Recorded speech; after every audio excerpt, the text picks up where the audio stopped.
welcome back to Nerdy Scores, the film podcast. I'm your host, Bryan Sudfield. This is episode 14. I'm joined by my co-host, Matt Waldner. Hi. Thank you. More emotion. Thank you. And today is October 18th, 2015. We're recording on Sunday because Saturday it was pretty busy, so we couldn't record then. We'll probably have to record next Sunday as well because we're busy next Saturday as well. So, yes, don't look at the news. I don't want you to see. I know. Well, you have it right there. Yes, but don't look at it. Thank you very much. Okay, so here we go with the news. Warner Bros. Has confirmed that King Kong vs. Godzilla will be coming out in 2020. I have to wait 5 years for this? Are you shitting me? They had to do the character setup, man. Well, obviously I'm looking forward to this. And that is all I'm going to say. I just want to know who's going to be directing it and writing it. Probably Gareth Edwards, I would think. Well, that doesn't mean anything. He's not directing Kong Skull Island. You are right, but it's a cross. We don't know. Maybe they'll get the writer of King Kong, whoever's going to write it, and mix it with Gareth Edwards. Yeah. That could work. Yeah, whatever you say, man. Expendables 4 is coming out in 2017. Kill me now, please. Actually, I never really cared about this franchise anyway, so it doesn't really matter to me. And Hulk Hogan's gonna be a villain? He can't even act. Hogan? He can't even act. I'm sorry, Rocky 3's an exception, because he's playing himself. That's different. Wait, what? And Rocky 3, he didn't really require to act. This, no. I'm pass. Pass on this. Why is Hulk Hogan in this movie? He's not even from the 80s. What the fuck? Yes, he is. He was iconic in the 70s and 60s, though. 70s and 80s. Fine, you Same want to thing. say there. The weed! But here's what, okay? I heard about this last week. No, you are someone who is the Expendables watcher. I wasn't a junkie, though. No. I said watcher. I was a watcher, yes. Okay. Why were you a watcher of it? Okay, at the time, I was like, oh, this is interesting. You have all these 80s action stars with some new people now this age all together in one movie. And the first one, I didn't give a shit about. Second, I thought it was actually a fun movie. And the third, I was like, it was insulting as shit. Because they made Antonio Banderas because to buffoon. you, it was, quote, a cash grab, unquote. Yes, it was a cash grab. And it was your worst film of last summer. Yeah. And I don't really care anymore because they made 3 of them and only made one good one, in my opinion. So, unless they can convince me that Hulk Hogan can act, as you say, I probably won't give a shit. Well, I mean, I'm not surprised about this. I mean, Stallone has Doesn't make good apologized money, for the though. third one because the third one wasn't exactly a big moneymaker because he was like, well, we shouldn't have made PG-13. No shit, Sherlock. You should have shown people get blown up like in the other 2. Yes. Okay, here we go. Director Nick Cavavets, the guy who directed The Notebook, My Sister's Keeper, The Other Woman, John Q. This guy has, like, the weirdest filmography, like, in my opinion, ever. He is going to be helming the Ronda Rousey Roadhouse film. Roadhouse. House. We gotta put the the Insta button for it, remember? House. Say house. House. Roadhouse. That too. House. That too. Okay, Roadhouse. Considered one of the best guilty pleasure movies ever, really. Even though it's not exactly the worst reviewed film ever, but a lot of people seem to, like, laugh when people bring it up. Because people like Patrick Roadhouse. Swayze. What? A lot of people like Patrick Swayze in that movie, I've heard. Because Patrick Swayze was the fucking bomb, and now he's no longer with us. By the way, why the hell is there so many, like, remakes of movies with Patrick Swayze in it recently? You got Point Break, now you got this. What's next? Dirty Dancing? Oh, God. That would be horrible if they did that. Kill me. God. Kill me. And no interruptions here, please. Mm-hmm. Listen. If Ronda Rousey's listening to this, I don't want to offend you. You're actually really, really attractive, and plus, you'll kick my ass if I shit on you. First of all, you're an amazing fighter, but you're not that good of an actress. Listen, okay, I didn't see Expendables 3. I have to ask you this. How was she in Expendables 3? I mean, she did, like, a lot of them did. You know, as you know, it's Expendables. It's not really the acting that no one gives a shit about. Yeah, so. but some people like to critique the acting. A lot of people praise Mel Gibson, though. Yeah, Mel Gibson, okay. Mel Gibson was probably one of the best things about that movie, and one of the few best things. But Ronda Rousey was... Yeah, it was... Eh. It was didn't care. Furious 7. Even though it was just one scene, this party is now getting better. I hate parties anyway. What the fuck? That makes sense. It's like saying my face is my warrant. It's like saying... Oh, sweet Jesus, no. It doesn't make sense. And then she was okay in Entourage. She was fine in that movie. But I don't know how I feel about we- this Roadhouse Well, reboot, remake. They haven't confirmed if it was a reboot, sequel, remake, prequel, whatever you want to call it. It hasn't confirmed it. No interruptions yet. Okay. But I was gonna ask. this director, listen, I'll just say this right now. I don't think The Notebook's a terrible film. I just don't care for it. The Other Woman can go fuck itself. My Sister's Keeper, I don't want to be mean. Not the best film either. John Q, one of my least favorite Denzel films, even though Denzel kills in that film. I don't know how I feel about it. I don't really care. Oh. Well, doesn't the movie about Ronda Rousey come out before this? They say it's in the works. They don't necessarily say when it's coming out. They just say it's in development, Matt. Well, that doesn't necessarily mean that it's gonna come out soon. Because that could prove to us if you can act or not. That's the thing. But like, why would you? It's kind of like asking the same thing about Point Break when you bring up Point Break. Like, it's one of those movies. Why would you want to remake it, or like just add on to it because it came out in an era when it was popular, and it's popular to that audience. And nowadays, I mean, people this age, unless like you're like movie people like nobody will watch Roadhouse. Really, like kids are probably like that's fucking stupid. But for people in that. But for like movies in that age, people love it. So, I don't know why they're starting to do this stuff now. What would you say? I don't know. I really don't. I don't care. Really, this is a pretty slow news week anyway. So the next news story kind of pisses me off, and it'll probably piss him off too. The Mad Max sequel will not star Charlize Theron. WTF? Sad face. Sad emoji. Fuck you, Emoji Movie. You caused the Charlize Theron the role. Goddamn. Oh, that was terrible. Segues. Now here's the deal. Okay, here's the thing. Mad Max Fury Road was a fucking amazing film. I think everyone's praised that film way too much. Way so much. Matt, stop jerking off to this movie. That's disgusting. Terrible. I was trying to say she was the best thing about the film. You looked like you were jerking off. That's disgusting. Ew! Who jerks off like this with their two hands by their legs? Apparently you do. Like, I have two dicks Gross. on like, my knees or something, for Christ's sake. Gross. Yuck. Ew. I'll go full, like, Scary Movie 3, pissing out of your finger. What? What was the what? Sorry.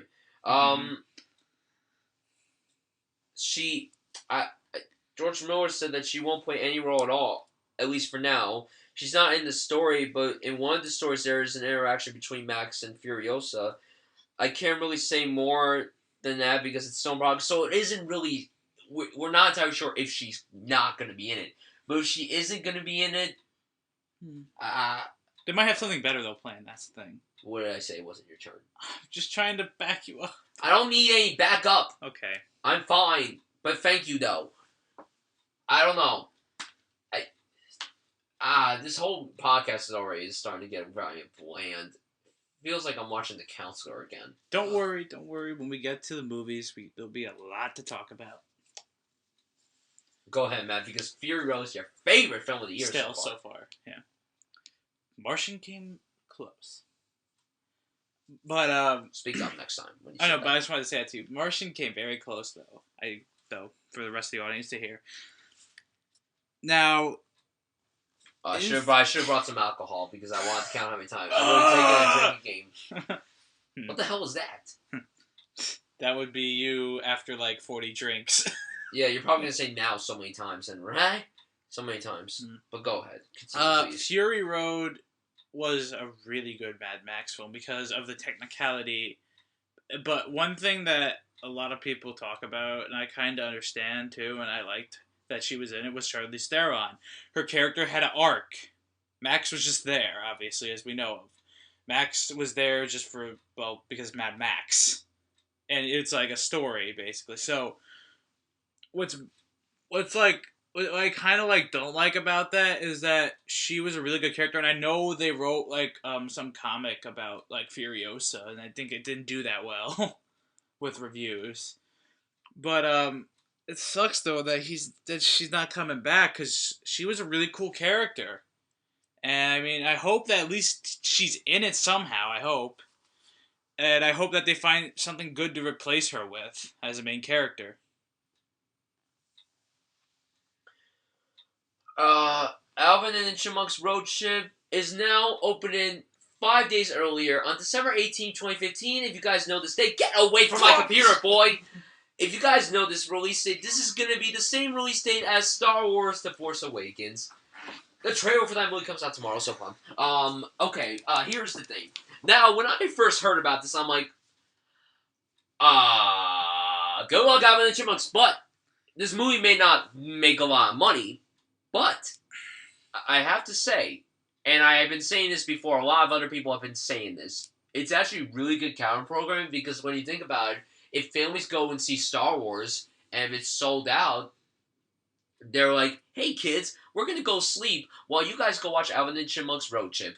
I mean, it's actually good counter programming, because you got Star Wars, and then you got this really kid movie, because I'm sure there's gonna be some people out there who aren't gonna let their little kids go see Star Wars, and I can understand that. I wouldn't let a 3-year-old see Star Wars. If this movie's gonna be hardcore PG-13, I would not let my kid go see Star Wars until he's like 5 or 4. Not if my kid's under 4, absolutely not. But knowing Matt, he'd probably been a 6-month-old kid to go see Star Wars, because Matt is crazy. Well, they wouldn't understand what the hell is going on. But Matt, you understand my point, nonetheless. Yes. But Yes, still, like, this whole franchise has gone downhill. This Chipmunk franchise, this Fran Chip has gone so downhill that No pun I intended. could care less. I mean, yeah, the first one was second one was third one was blah. This one just looks and I think a new trailer is supposed to come out soon, because the movie does come out now in 2 months, exactly 2 months from today. So I mean, they gotta release another trailer soon, but regardless, I don't really give a shit. But yeah, I will say that this is good cow programming with Star Wars. I mean, you got this and Sisters going up against Star Wars. I think it's going to be a very interesting weekend. Obviously, Star Wars is going to be number one. But is Sisters or Alvin and Chipmunks going to make more money? Which one will make more money than the other? That's going to be interesting. Your thoughts on this story? The plot thickens. Ooh. December 18th has a story now. It already had a story. It was called Star Wars The Force Awakens. Go ahead. Okay, I'm surprised the CIA hasn't used these movies to torture terrorists yet.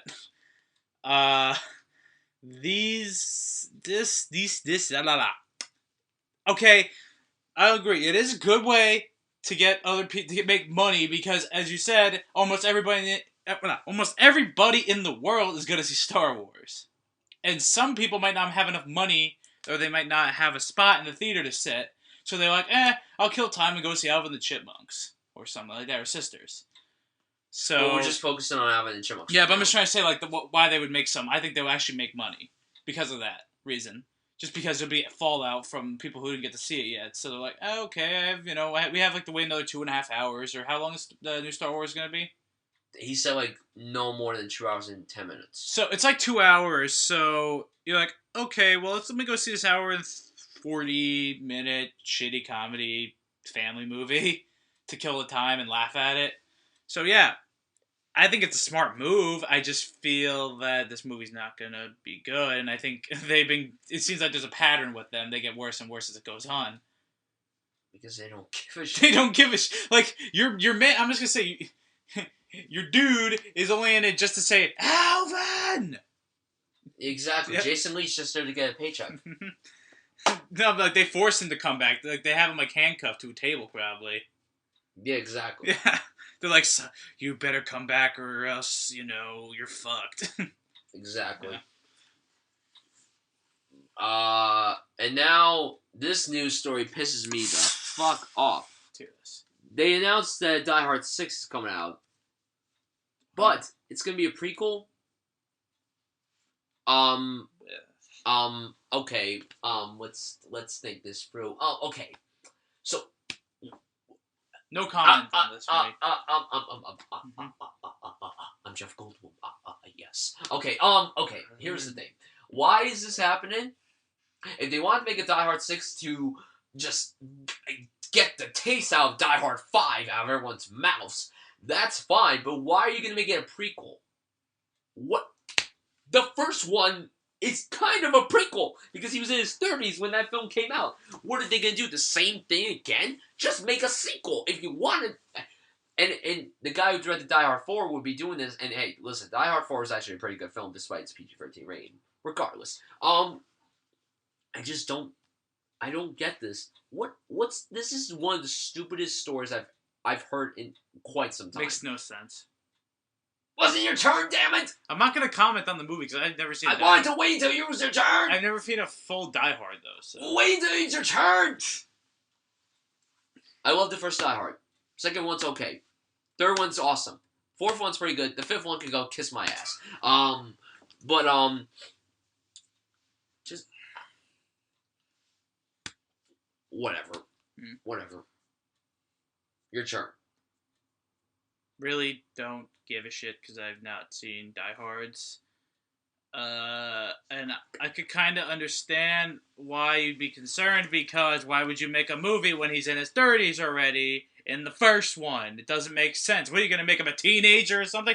What are you going to say? Like, he was in, like, there was, like, a whole hostage situation and he was there, so he had to go full one-man army. Like, that what? Like, I mean, unless they cover how he became a cop in the first place, then I don't understand why would you make one. Yeah, but what's the point? No one plays this role except for Bruce Willis. And then watch to get like Jai Courtney. Oh fuck! No! Oh god! This is me picking you for saying that. I had to say he was in the last one. That's because he played his son. Yeah, but he's young enough to play in a prequel. Oh god! No! Fuck! Kill me now. Trailers. Ratchet and Clank. This is honestly like a very slow trailer week too. Ratchet and Clank. I never really played these games growing up. I played them maybe like one time, maybe twice, maybe 3 times. I really don't know. It's an animated movie. It looks fine. I don't really care about this personally. I wish Nathan was here because he's a big fan of Ratchet and Clank, and I would have liked to have gotten his view from a hardcore fan of the games. But I mean, it looks fine, I guess. I'm not gonna rush out to see it, so I mean, I don't know. Honestly, the video game movies I'm looking forward to more are Warcraft and Assassin's Creed and Uncharted. Last of Us 2. So speak up more. Last of Us also. Yeah. Trailer was Again, I'm not like a huge Ratchet and Clank player either. I actually didn't play my first fucking Ratchet and Clank until Nathan brought it over. I'll tell you this. One thing I'll say good about the trailer is that the animation looks just like the game. So they got the art style down, and it does seem like if you didn't know this was a video game movie, it actually might seem like a legit, like, you know, animated movie. Mm-hmm. So at least we know they're not half-assing some of it. So I mean, could be good. I don't care much about it, but I mean, for diehard fans, I think they'll be happy with it. I would have liked to have known what a diehard fan of the game would have thought of this trailer, but whatever. Since Nathan's not here, it's a little crazy. But I think it's a good trailer, though. Yeah. Next trailer. Say the title. I can't really see what. Like. The boy. See? Oh. The boy. No, the boy. No, say the boy like the boy, like you usually say boy. My boy. Or no, the boy. The boy. The boy. Okay, The Boy, starring Lauren Cohen, a.k.a. Maggie from The Walking Dead. My sweet, sweet, sweet Maggie. Sweet Maggie. She gotta get out of this paranormal shit. First you got zombies, now you got a little, like, doll. The fuck? This movie looks terrible. Okay, it's PG-13 first of all, so that alone kind of gets me a little worried. But listen, okay, Lauren Cohen, if you wanted to do a movie outside Walking Dead, could you have at least maybe done something a little better? And if you wanted to do a horror movie, could you maybe go to someone like an M. Night Shyamalan or a I can't really think of any other horror. James Wan maybe, but maybe this was the only thing she could find when she wasn't doing Walking Dead. I can't blame her. So maybe it'll be good. Marketing. I want to bring up marketing in just a little bit when we get to the movies and how some movies are mismarketed. This movie could be really good, or it might not be. I have no clue what's going to happen. You never know when it comes to a horror movie, so you don't know if it's going to be good, bad, or ugly. So yeah, I don't know. it's too silly and too idiotic of a plot. So I don't really care about this movie. Matt? Well, I wouldn't completely dismiss it and say it's a silly thing, but I would say it does pique my interest a little bit. Not like to where I'm like, oh my god, I can't wait. No. Like, it's got some really a cool like idea behind it with the whole, because in the trailer Meryl Streep and Meryl Streep. I thought it was Meryl Streep. No, that's not Meryl Streep. If it was Meryl Streep, they would say her name in the credits. Yeah, but it's basically an old woman and an old guy, hey, like are going on vacation, kind of. I don't know exactly. So actually, no, don't give it away. Don't give away this. But it's in like the first like. Yeah, I know, but like not everybody has seen the trailer. But let's just say their son is not not normal. Think? No, I'm gonna say not normal. Let's just say, because they want to keep it open to interpretation for people who haven't seen it. So weird shit happens. It's kind of supernatural like, but I do find it interesting because again I could like see that it could be really good. I think maybe it might have worked better as a rated R movie because gore would have happened, and I could see this as a gory movie. But I will say though, I mean, until I see more or reviews, I really am like, okay, well, if I hear good things about it or see good things about it, then maybe I'll see it. All right. Now, we got a 1 minute and 10-second trailer for The Danish Girl. Now, if you guys know me, you know that this movie is kind of, like, annoying the fuck out of me. And I don't want, and like I said, I don't want to offend anyone that's a part of the LGBT community. I don't want to offend them. I respect them 100%. But I'm just going to say right now, this movie looks so Oscar baity. I can't stand this. I can't do it. Okay, obviously I'm going to see the movie. I'm sure it's a good film. Like, it's rated R for full frontal nudity, so we're gonna see Eddie Redmayne with his fake tits. So I mean, like, but whatever. Chicks love dicks. I'm gonna cut that out. I'm so cutting that out. I'm so cutting that out. Okay. Listen, I'm still interested in seeing the movie. I still am interested in seeing it. I'm hearing it's more of Alicia Vikander's movie, and you know what? Good for her, because she deserves more praise than him. Listen, alright, people ask me, why do you hate on him so much? I don't hate him. I don't think he's a bad actor. It's just, Jupiter Ascending to me just made my whole view of him change. I was fine with, I didn't like him at first, then I saw Fear and Everything, and I'm like, you know what, this guy is a really good actor. And then Jupiter Ascending came out, and it ruined my whole interpretation of him. That movie should have ruined his Oscar chances. I'm sorry, but people are like, but that movie had nothing to do with his Oscar thing. I know it didn't, but it came out around the time of the Oscars. Eddie Murphy did not win his Oscar for Dreamgirls because of Norbit. That's what a lot of people think. And if Eddie Redmayne didn't have the Norbit effect, then he should have. But I'm still interested in seeing the movie. I don't care. I don't care about this movie, and I feel like an asshole for saying that. I really feel like a lot of people are going to think I'm an offensive person for not caring about this movie. Like, that's not fair. That's not fair to me. Like, it's not like I don't care about any movies revolving around this subject. It's just that this particular movie I don't care about. Because it's so Oscar baity. I don't want him to win another Oscar. I can't. No. Let him win something else, okay? I'm excited that he's doing the Harry Potter spinoff right now. I'm really happy that he's doing that. I'm really excited to see that because I was just watching Half-Blood Prince today. And, like, I'm just so excited that Harry Potter spinoff is happening. But probably the most dramatic and, like, holy fuck ending. But, like, I'm just glad that he's doing something different. I don't care about this movie. I really don't. And, I mean, the trailer was it was basically the same thing we saw in the other trailer. There was, like, 1 second of new footage.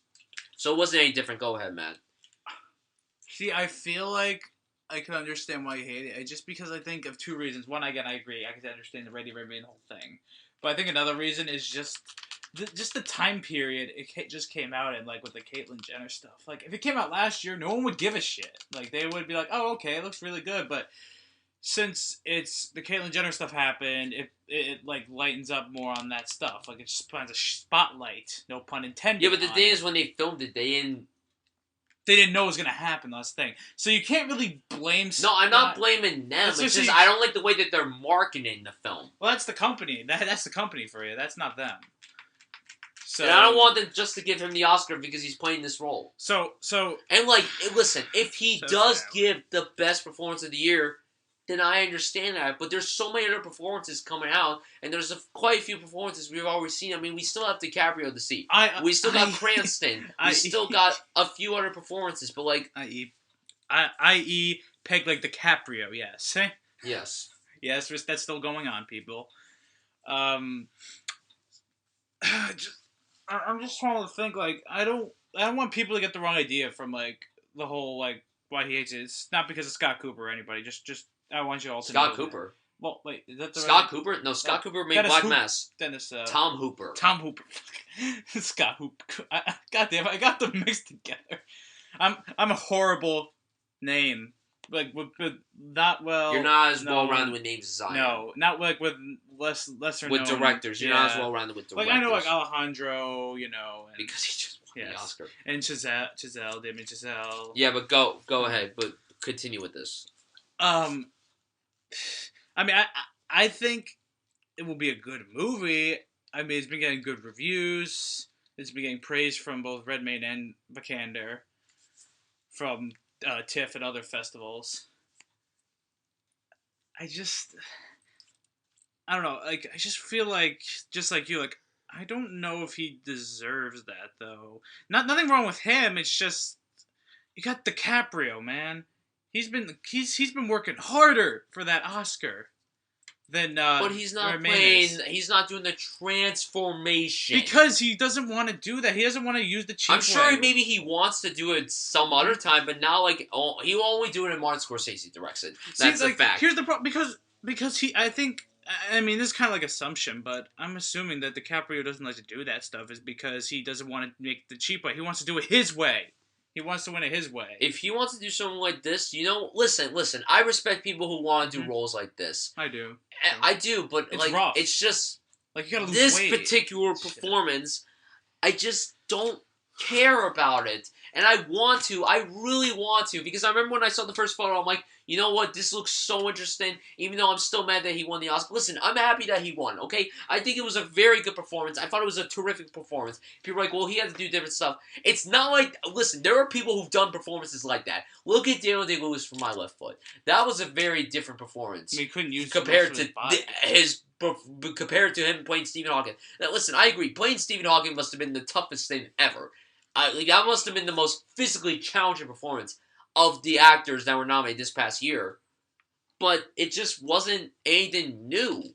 It really wasn't. And hey, you know, the guy was very young. That's exceptional, but still, like, I just don't, like, but we're not, I don't want people to get the wrong idea. That we're not saying that we hate this movie or we hate this community. We just don't really care about this movie personally. I mean, like, we care, but we just aren't, like, hyped as hell for it.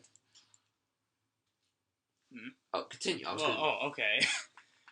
But, I mean, again, like when I first heard it, I wasn't gonna, like, be like, oh, I'm gonna see anyway for Oscar, because, you know, it's gonna get awards. Oh, it is. Definitely. It is. It's not baity in a bad way, I would say. It's just baity because of the time it got released at in the marketing. I agree, though, with that.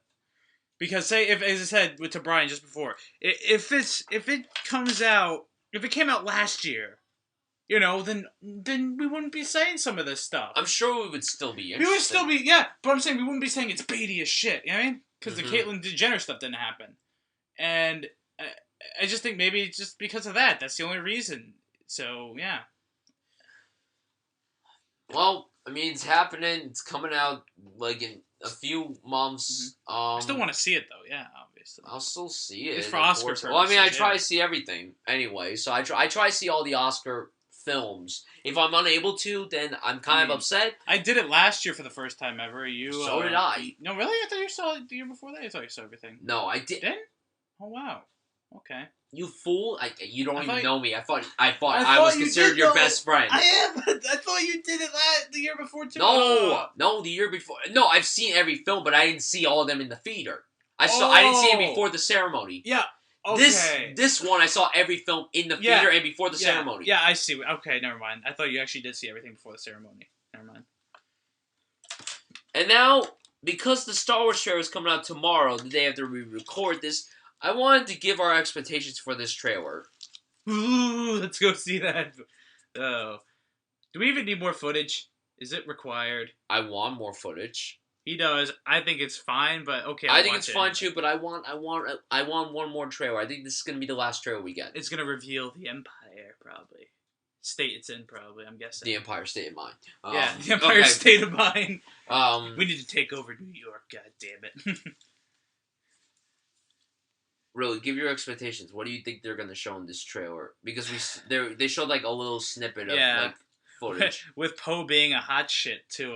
They showed John other Boyega. footage too. They showed Rey with BB-8 in the Force. So I mean, like Then they showed. All right, I think they're. again. Here's what I hope. Here's what I'm hoping. I hope they give us a bit of what the story is in this movie. Yeah. Because, I mean, I understand why they wouldn't want to spoil stuff. I totally get that. I that's a smart marketing move for Disney and Lucasfilm. But I want to know a bit of the story. I don't want to know everything about the story. I just want to know a basic premise of what's going to happen in this movie. I want some I need dialogue. I need conversations. And also, the poster came out, but let's talk about that next week, on next week's episode when we talk about the trailer. Because the trailer's premiering tomorrow during the football game tomorrow night, and I'll be working then. So I'm going to cry, probably. I'm going to come home from work. I'm probably going to be driving. I'm like, I missed the trailer. Then I'm going to rush upstairs to my computer and like, there it is, play! And then I'm going to probably play it over and over and over and over. And then I'll probably cry to sleep or something. Because I cried the last time. Oh, man. I had to say that because remember everyone's reaction at the end of the last trailer they had? Everyone was crying. How can you not cry, Matt? It was so you heartless bastard. timed. You heartless bastard. I'm twitching my eye at you right now. You heartless bastard. No, but really, I'm really hoping, and I hope that we get at least a snippet of Luke. Because we've already seen, we've seen, I already know what he looks like. Like, I already know that he has a beard and stuff, but we never seen him, like, in action and in costume. We just saw him offset. We see what Leia looks like through B-roll footage, that amazing B-roll footage we got that was released from Comic-Con. And, I'm really excited for this film. I'm really excited. And here's what I'm going to say. I know that I'm going to like it. I don't see myself hating it. I don't see this film being terrible. If it's terrible, then J.J. Abrams is done. He's done. If I don't love this film, which I'll be upset by, I'll still like it. And I'm like, hey, you know what? I liked it, but I'm sad that I didn't love it. Maybe I'll love it the second time around. But hey, listen, we don't know what's going to happen with this movie. I mean, I cannot wait. This is going to be the biggest movie event of this entire decade so far. People are like, oh, the Avengers. The Avengers was big, but this is bigger because this is the first time Star Wars is on the big screen in 10 years. Excluding Clone Wars, this is the first time they're on the big screen for the last 10 years. Because me and Matt were just little kids. We didn't even know each other when the last one came out, but now we're seniors in high school. I mean, it's crazy to know that Star Wars is now coming back. It's crazy that in 2 months, exactly 2 months from today, a new Star Wars film comes out. That's just... remember when they announced that Disney bought Lucasfilm? Yeah. And then remember they announced that J.J. was going to direct it? Yeah. And then they announced the cast. They announced that they were coming back. Can I just say, I also interjected to that? And then they gave the game rights to EA. That's all I'm going to say there. The what? Yeah, that happened after they bought. Wait, what'd you say? So what happened was. No, wait, what'd you say? I really didn't hear what you said. I said, and then Disney decided to give the rights to make Star Wars games to EA. Oh, Fuck right, you guys. I remember that. Fuck you guys. I remember That's that. the only thing I'm still angry about that you guys did, Disney. But Other than that, I'm happy. It is what it is. But expectations for this trailer. It's going to be... No matter what they show, it's going to be great. I can understand, though, your concern because you don't want another Tomorrowland-like situation where we don't know shit and then it causes the audience to get very, I mean, I don't want a lot of teasing. I think we've got a lot of teasing already. From those first 2 teaser trailers we've had, I feel like we got a good amount of tease. The tease. I feel like now we need to know what the story's going to be like. I think it's just, that's what we need. We need to know what this story is going to be like. Well, based on what I would think, and I kind of read a little bit of the book right there, because actually, since we don't do video, when I went to Comic-Con last week, or was it this? Yeah, It was last week. That was last week. I bought the Aftermath book, which is the first in the new canonical line of Star Wars. See, for material. me, like, and then people are gonna be like all fanboying about it. Listen, here's the thing. I'm just a fan of the movies. Mhm. I can't read these books. There's like 100 of them. I can't watch the shows. I want to. I really want to. Do you guys not understand how painful it is that I don't watch Rebels? Like, I can't. I want to watch that show so badly, but I don't have time. And then the video games, I pre-ordered Battlefront. To be quite honest, I don't even know if I want to get it. Oh God, yeah. I'm Well, not. Can I say something? I'm not getting it because it's EA. I've heard what they've done with it. I've heard what people have played it at E3 and the beta recently, and I am not a fan of what they're doing with it. Are people saying it's bad? Well, the gunplay is great. The sounds are great. The visuals are great. There's no problems there. It's more of that there's some content issues. The whole season pass bullshit. That like, oh, they only give you 4 planets. It's more of the extra stuff. Oh man. And also like, well, I mean, you can still get it for fun. It's still probably gonna be a fun game to play. I don't know if I want to get it now. Yeah. I don't know. Like, I'm looking out for you, man. I want to, but I don't know. I mean, everyone was so pumped for this, but really, just your expectations on this trailer. Well, the trailer looks really. It's probably gonna look really good. We know that. I hope. Because the main reason, because I want to say, because the reason why I brought the book, because I know when you said, I can't read this. Well, the only reason I bought the book is I actually wanted to know more of what the hell happened after, because this deals kind of with after the, episode 6 stuff went down. Mm-hmm. So I want to know a little bit. That's why I bought it. And Yeah. it's only like 300 some pages, so I'm like, it's not bad. Yeah. So I think hopefully they explain it better, the whole faction system of the Empire, because I mean, J.J. Abrams did hint to that there's a couple factions, and they're not a unified empire anymore. Yeah. So I mean, I want to see more of that. I want to see Imperials fighting Imperials. And also, like, I don't want to get a lot of stuff spoiled. Mm-hmm. Like, seriously, I would like to see one scene where Ren is killing like Imperials. Because Ren is against the I just want to hear dialogue. I need to hear dialogue. I want to hear what this dialogue is going to sound like. And I also, if they give us a glimpse of John Boyega's American accent, I'll be satisfied. Like, listen, they don't have to give a lot of dialogue. It doesn't have to be a completely dialogue-heavy trailer, but, I mean, if they give us, like, half of what they showed us in those other 2 trailers, and then half of new footage, that's fine. Mm-hmm. But we can expect, though, it's going to be really good. That's what I'm hoping. Yeah. But every other trailer's been good. There's no reason why it should be bad. It's Disney. They got good marketing. They're not going to fuck it up. So, like, how do you think this movie's going to turn out to be? Do you see yourself not liking this movie? Because I really personally don't. Love or hate, there's, like, seriously, even if the movie is, like, mediocre, I would still love it, okay? I like the prequels, even though I understand that they're very flawed movies. Just nostalgia, that's why, of it. Yeah, because we were the ones who watched those. I think I actually saw the first and only Star Wars movie I think I saw in theater was Episode 3. That's the only one I saw in the theater too. Yeah. Well, I mean, I did see Phantom Menace when it was released, yeah, so that was not. Oh, that was not fun. I know. Well, it was fun watching Darth Maul fight Liam Neeson and Ewan McGregor.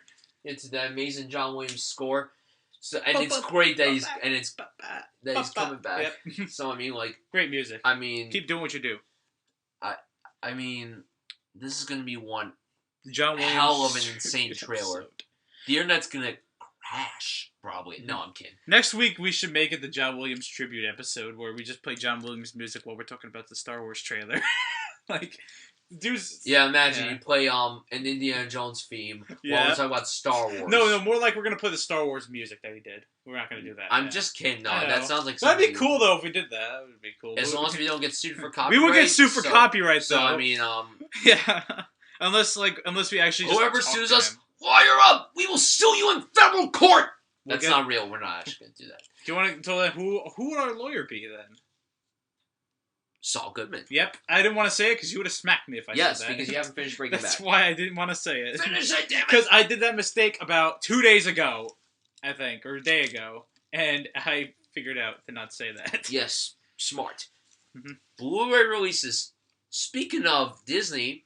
Tomorrowland, a movie we just brought literally like 10 minutes ago. Okay, here's the deal. First, you know what I want to do with these Blu-ray? If we've seen the movie, I want to talk about our expectations for the movie, and then we give what we both thought saw the movie. this, so Now I was hyped as fuck for this movie. Same. I thought this movie looked amazing from the trailers. I love Brad Bird. I love the cast. Good old George Clooney doing a family Disney sci-fi movie. That is like the most interesting thing I've heard like in a very long time. And the marketing didn't spoil anything. But the movie turned out to be okay. It got very mixed reviews. I thought the movie was okay at some its pretty best. bad reviews too. I'm surprised. Like, wait till it's your turn. Okay. What I really like, I love the visuals. I thought it was visually beautiful. I thought the sets were great. I think the performances were very strong. I think George Clooney did a good job. I thought Britt Robertson was gorgeous, and also she did a very good job. The little girl, Rafferty Cassidy, gave, in my opinion, the first great child performance of this year.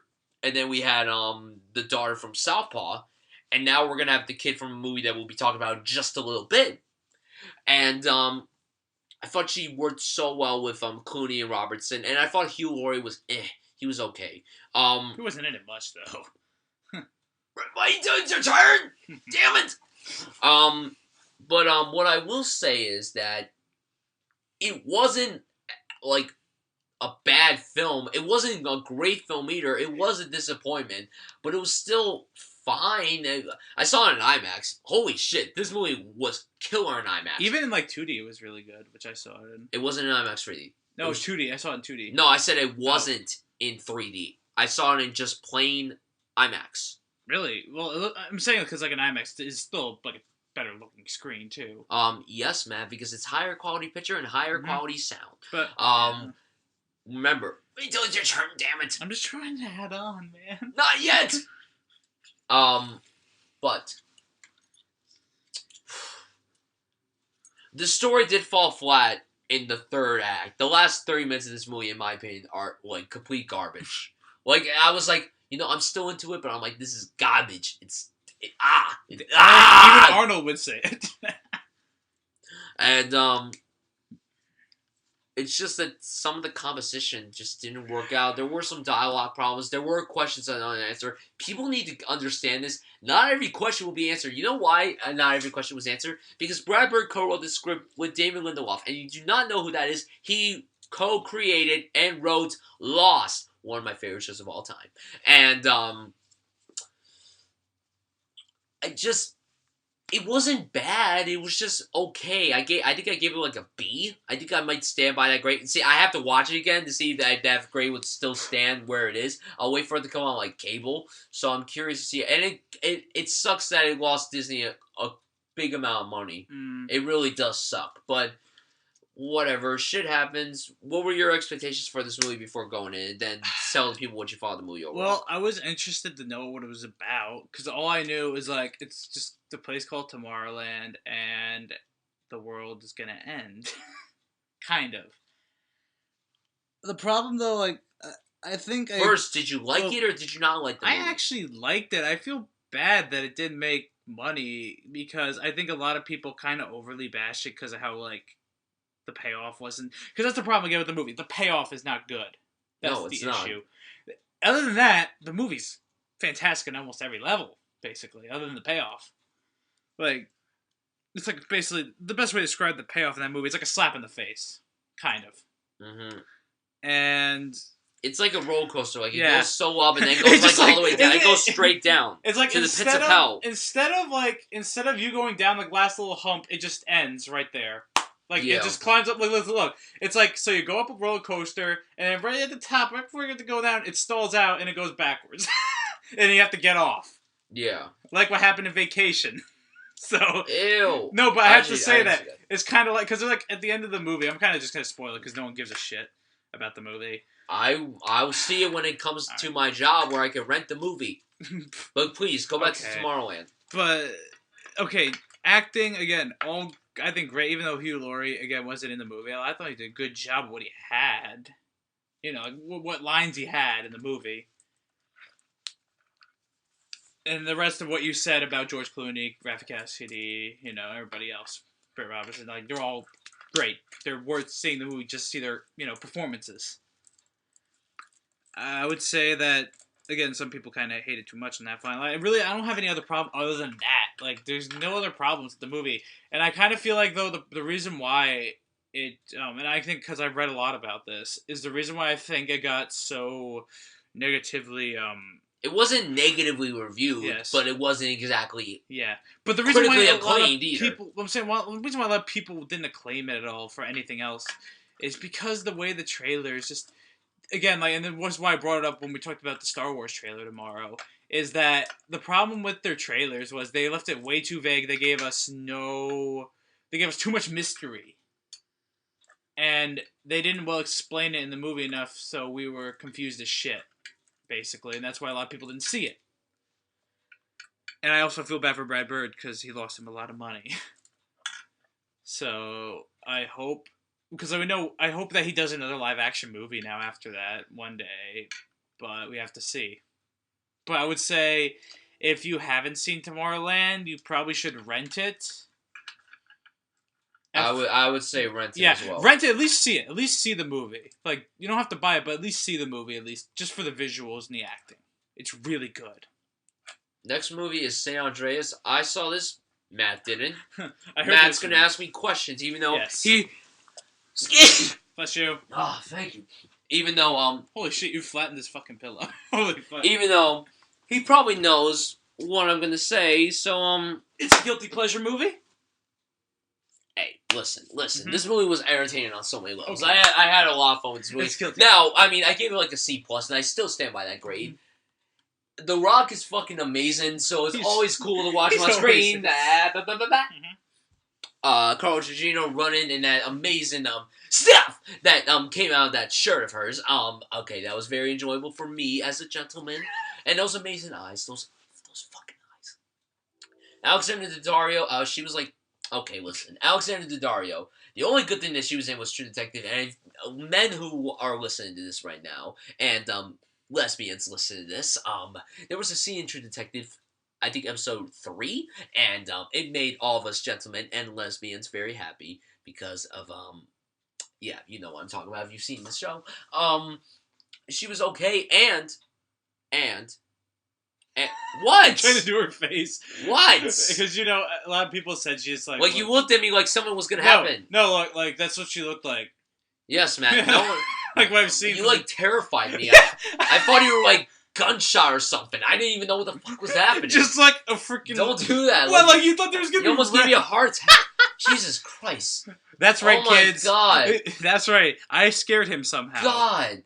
And then Paul Giamatti just killing it here. Oh my God, I love watching that man on screen. When he yells, I fucking love it. Him in this. And then Love and Mercy, and then Straight Outta Compton. I mean, just, I love that fucking man.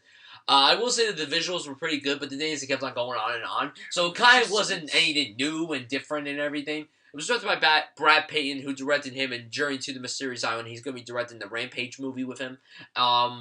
Direction was fine. The script was It was okay. But I think you go there to just see the visuals, I'm guessing.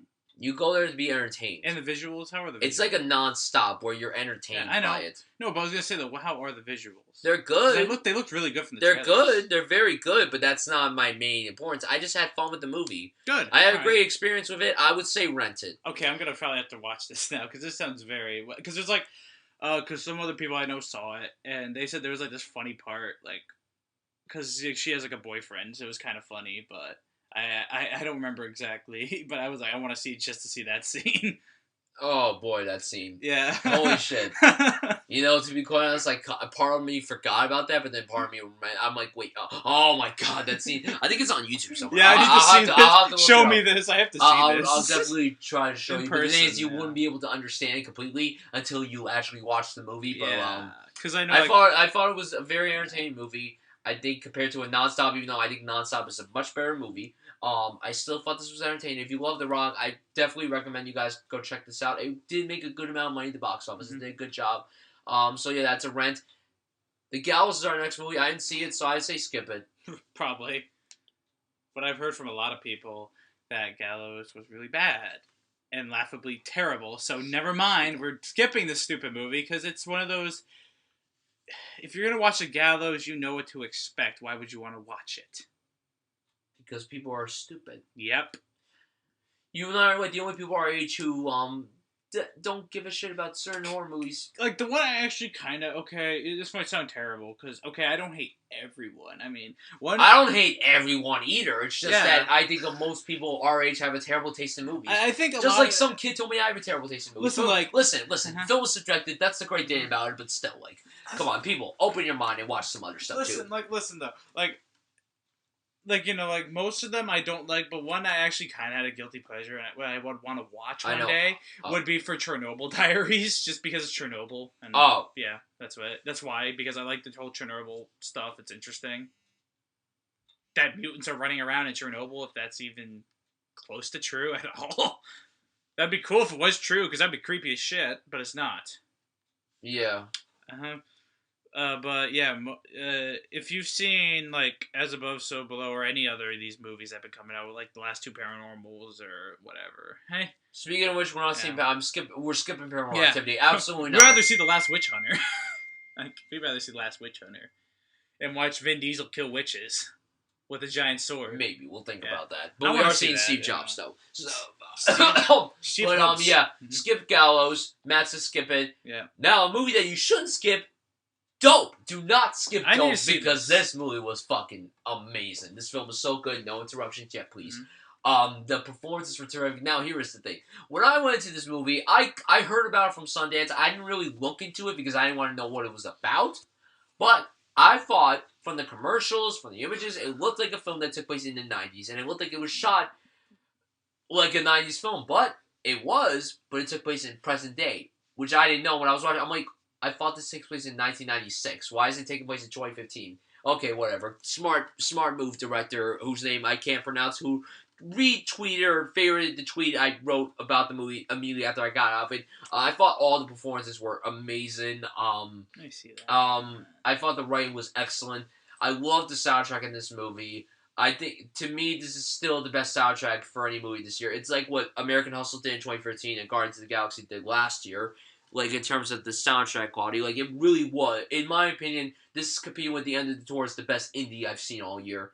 And, I really loved it. I don't know if I'm gonna buy it. I might rent it, and then I can show you it. Me too. But, I don't think I would buy this movie, but it really was a fantastic film. I really, really loved this film. And, will make my top 10. Honestly, now, I'm not entirely sure, but it will make the honorable mentions. And, I do highly recommend Dope. If you're curious, rent it. Don't skip this movie by any means. If you weren't a fan of the trailers, just try to give this movie a shot. If you're not into it, then that's fine. Just whatever. But, yes, Dope. Like, it was one of the 3 indies that I wanted to see during the summer. I never got to see. You didn't see really any indies. Well, no, but there was like 3 of them. I wanted to see Mr. Holmes. I wanted to see Love and Mercy and Dope. And I never got to see any of them. Because you're a lazy Because the only theater that plays it's because of your cousin. Yes, and also listen that by my cousin, one of the few places that plays those movies. Well, sometimes maybe I don't know if Freehold ever played Dope. Dope was a wide release. It was, but it's still, but I still consider it indie. Yeah, it was kind of limited. So I still consider it indie when it premieres at Sundance. Like Love and Mercy and Mr. Holmes, they were at like Red Bank. Like those, like the smaller two. Well, I saw both of them at New Brunswick. You did? Yes. Nice. Because I look into these things, mm-hmm. Matt. You're right. Buffoon. Dope. So the good question before we finish up on Dope: is this movie dope? Damn, that shit was dope. Yes, dope. Buy it or rent it, because it's really dope. It's according to him. Damn it, you ruined my joke. It's true though. You ruined it. You buffoon. Damn it. And now this isn't a movie that's new per se, but it's coming out on Blu-ray for the first time this past weekend. Aladdin finally came out on Blu-ray. Riff Raff Street Rat. Finish it. Fuck, I forgot. Damn it. I don't buy that. If only they knew. Weren't they see a poor boy? No siree. This musical, though, has been brought to you by Hugh Jackman. Excuse me? Just kidding. How dare you compare Hugh Jackman I have to say to Aladdin? After last week when we talked about, well, after the movie theater too, with the whole Nirvana thing, I'm just thinking of that still. Because that's kind of silly. I kind of agree with you. I wish nobody said that. So, if we watched Pen, we would be surprised as shit and laugh at it more. But that's right. You heard that here first, folks. Aladdin is one of my favorite films. Was one of my favorite films growing up. I'm happy that it's now finally out on Blu-ray. Finally out on Blu-ray. Will I pick this up? Sure, maybe Black Friday I'll pick it up. But I love this film growing up. I just wanted to talk about it because it just came out Blu-ray for the first time. I watched this movie all the time when I was a kid. I loved all the characters of Aladdin, Jasmine, Abu, the genie, Jafar, Iago, Jafar! I just love all the songs in the movie. Robin Williams, the late great Robin Williams is the genie. God bless you, sir. We miss you so much. Your performance as the genie was so fucking iconic. No one could have played that role like you. I'm really, I love this film growing up. This was one of my favorite films growing up. It's considered one of my favorite Disney animated films. It's in the top 5, dude. I saw the commercial for it earlier in the week, and I was like, I'll think about that because I do remember watching it a long time ago when I was younger, and it was really it was iconic. All right. Like this, Little Mermaid, some other movies. These were very iconic movies. These were like the Disney's what do you want to call it? Their golden age. It's called the Disney Renaissance. Yeah, the Renaissance or the golden age. They do really good movies at that time. And Aladdin was one of those things that, I mean, if I remember at first they did really good, but then people started just praising it and loving it years later. Especially for Robin Williams after the more everyone always loved Robin Williams as Genie. This film has always been praised. It's just when you think of Robin Williams in an animated movie, you think when you think of Robin Williams, the Genie always comes to mind because he's so iconic. Because he's quirky, but he's serious. It's cool. He's voicing many iconic people, and that flies over kids' heads. As I got older, I realized who these people were, and I'm like, good. God bless you, Robin Williams. But no, really, Aladdin is amazing. I might want to pick that up just because, okay, for audience members, on my shelf, I do not own any family movies. No, you don't. I might want to pick this up. Bastard. I might want to pick this up. Actually, I kind of do, because I think I have some of the Night at the Museum. I think 2 up there somewhere. I don't know. Or I might have used to have it up there. But I might actually want to pick this up because I liked Aladdin too. I just want to rewatch it because it's been such a long time since I watched Aladdin. I would say it's been maybe 7, 8 years. Wow, that's really long. Fuck. But yeah, Aladdin. Obviously, if you love it, you obviously bought it. I mean, it's something that everyone has to see at least once in their lives. And if you haven't, do yourself a favor, go buy it, check it out. You will have a great time with it. I haven't met one person that doesn't like. I mean, I'm sure there is someone out there who doesn't like Aladdin, but everyone I know loves Robin Williams no matter what. And if you are that one person who still doesn't think you're gonna like it, at least rent the goddamn thing and watch it. God bless America. Okay, now movie releases. There are 5 movie releases, 3 wide releases, 2 limited releases. I saw every wide release. Matt saw 2 of them. Let's start with probably the one that I think you and I were looking forward to the most, Crimson Peak. Now, expectations. Remember, here's how this is going to work. We're going to give our expectations, and then we're going to give our thoughts on the movie. First, we're going to give our expectations. I'm going to go first, then Matt is, and then we're going to give our thoughts. Now, I was super pumped for this movie because it's Guillermo del Toro. You have a really good cast behind this film. You got Tom Hiddleston, Mia Wasikowska, Charlie Hunnam, and Jessica Chastain, a.k.a. my babe for life. I love the idea. I love the trailers for this movie because it looked really, really fucking scary. And Del Toro, whenever you're going into a Del Toro movie, it's going to look visually gorgeous. And I was like, oh my god, this trailer is beautiful. Say I was deaf. Say I couldn't hear anything. I would be like, I don't know what the hell these people are saying, but I am so applauded by how gorgeous this movie looks. So I was expecting something really good, and it looked pretty cool. So before I give my thoughts, Matt's going to give his expectations and what he was expecting going into Crimson Peak.